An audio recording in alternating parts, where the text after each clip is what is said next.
امام علی اکبر کا مقابلہ تنہا تنہا نہیں کیا جا سکتا، کیونکہ اس کے اندر حسین کا خون ہے، حضرت علی کا خون اس کے اندر ہے۔ اگر اس کا مقابلہ کرنا ہے تو 1000 فوج لے کر کے جاؤ اور امام علی اکبر کو چاروں طرف سے گھیر لو۔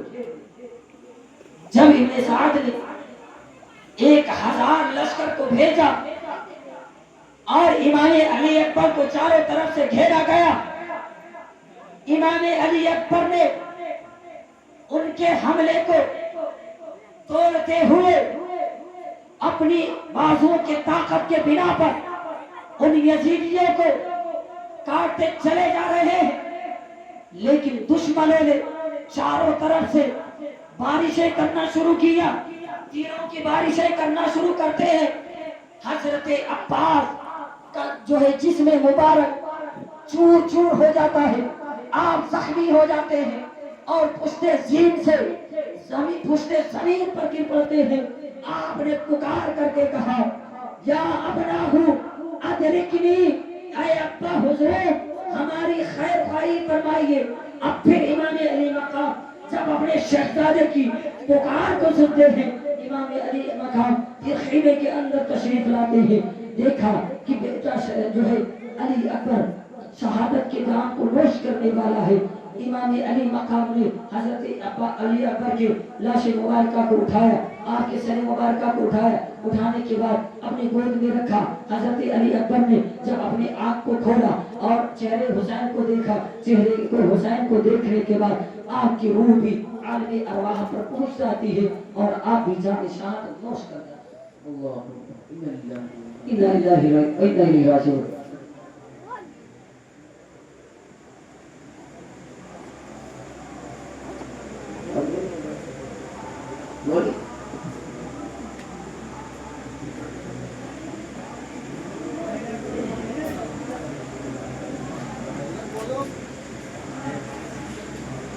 آخر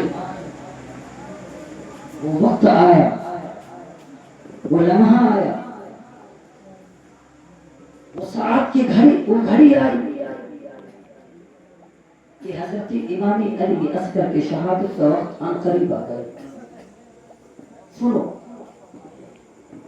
امام علی مقام نے نبی کے دین کو بچانے کے لیے اپنے 18 سال کے نوجوان شہزادے سے لے کر 6 ماہ کے بچے کو وہی قربان کر دیا۔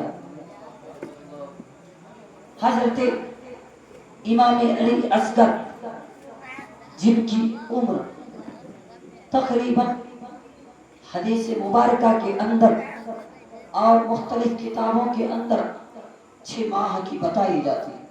اب اندازہ لگاؤ کہ 6 مہینے کا بچہ کتنا بڑا ہوگا۔ حضرت امام علی اصغر جو ابھی چھوٹے سے بچے، دودھ پیتے ہوئے بچے، آپ کی زبان خشک ہو جاتی، پیاس کی شدت آپ کو پریشان کر دیتی، آپ پیاس سے تڑپ رہے ہوتے۔ جب پیاس کی شدت کو ان کی ماں نے دیکھا، کوئی بھی ماں جب اپنے بچے کو کسی تکلیف میں دیکھتی تو اس سے برداشت نہیں ہوتی۔ جب شہربانوں نے اپنے بچے کو دیکھا کہ میرا 6 ماہ کا بچہ جس کی زبانیں پیاس سے باہر آ رہی ہے، جس کا حلق پانی سے سوکھ گیا ہے، وہ اپنے زبانوں کو پیاس کی شدت کی وجہ سے باہر نکالتا ہوا نظر آ رہا ہے۔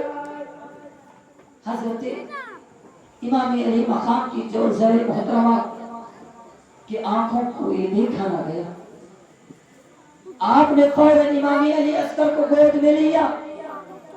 لینے کے بعد حضرت امام علی مقام کی بارگاہ میں پہنچ گئی اور عرض کیا، اے شوہر نامدار، اب مجھ سے حضرت اصغر کی پیاس دیکھی نہیں جاتی، اب مجھے اصغر کا تڑپنا دیکھا نہیں جاتا۔ حضرت اصغر کا پیاس کی شدت سے زبان کو باہر نکالنا دیکھا نہیں جاتا۔ اے میرے شوہر نامدار، آپ اس بچے کو لے لیجیے اور لے کر کے ان یزیدیوں کے پاس چلے جائیے۔ ہو سکتا ہے وہ پتھر دل ہے، لیکن ہو سکتا ہے ان کے دل میں تھوڑی سی رحم آ جائے اور ایک قطرہ پانی کا دے دے، جس کی وجہ سے میرے 6 ماہ کے بچے کی جان۔ حضرت امام علی مقام، حضرت امام علی اصغر کو گود میں اٹھاتے، گود میں لینے کے بعد آپ یزیدی لشکر کی طرف روانہ ہو۔ غور کرنا، 6 ماہ کا بچہ ہے، پیاس کی شدت نے نڈال کر دیا ہے۔ امام علی مقام حضرت امام علی اصغر کو گودی میں لیتے ہیں، لینے کے بعد وہ یزیدیوں کے لشکر کے پاس پہنچ جاتے ہیں۔ آپ نے آواز لگائی، اے یزیدیو، اے میرے نانا جان کے کلمہ پڑھنے والے، تم نے میرے بھائی کو شہید کر دیا، تم نے میرے 18 سال نوجوان بیٹے کو تم نے شہید کر دیا، تم نے میرے بھانجوں کو شہید کر دیا، تم نے میرے بھتیجوں کو شہید کر دیا، لیکن اے یزیدیو، یہ میرے 6 ماہ کا بچہ ہے، اس کی حلق پانی سے سوکھ گئی ہے، پانی کی وجہ سے، پانی نہ ملنے کی وجہ سے اس کی زبانیں باہر آ رہی ہیں۔ اے یزیدیو، تمہاری دشمنی میرے ساتھ ہے، جو کچھ میں نے بگاڑا ہے، جو کچھ بگاڑا ہے میں نے بگاڑا ہے، تمہاری دشمنی میرے ساتھ ہے، لیکن اے یزیدیو، یہ 6 ماہ کا بچہ ہے، اس نے تمہارا کیا بگاڑا ہے، اس نے کیا غلطی کی ہے؟ اے یزیدیو، میرے اس 6 ماہ کے بچے کو پانی کا ایک قطرہ دے دو تاکہ میرے بچے کی جان بچ جائے۔ اے یزیدیو، اگر تم نے میرے بچے کو پانی پلا دیا تو میں وعدہ کرتا ہوں کل قیامت کے دن اپنے نانا جان سے کہہ کر کے میں تمہاری بخشش۔ سبحان اللہ، سبحان اللہ۔ لیکن وہی پتھر دل یزید، پتھر دل جو ہوتا اس پر کہیں کتنی بھی باتیں کی جائے لیکن اس پر عمل اور ان کے دل پر اثر نہیں ہوا تھا۔ امام علی مقام کی تقریر بھی ان کے دل پر اثر نہیں کرتی ہے۔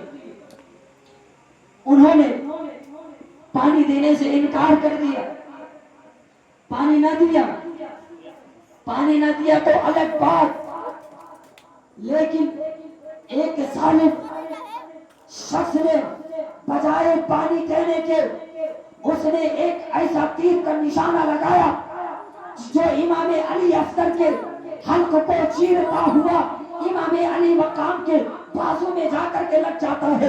جب امام علی مقام کے بازو میں وہ تیر لگتا ہے، امام علی اصغر کے حلق مبارکہ سے تیر کے خون کے فوارے جاری ہو جاتے ہیں۔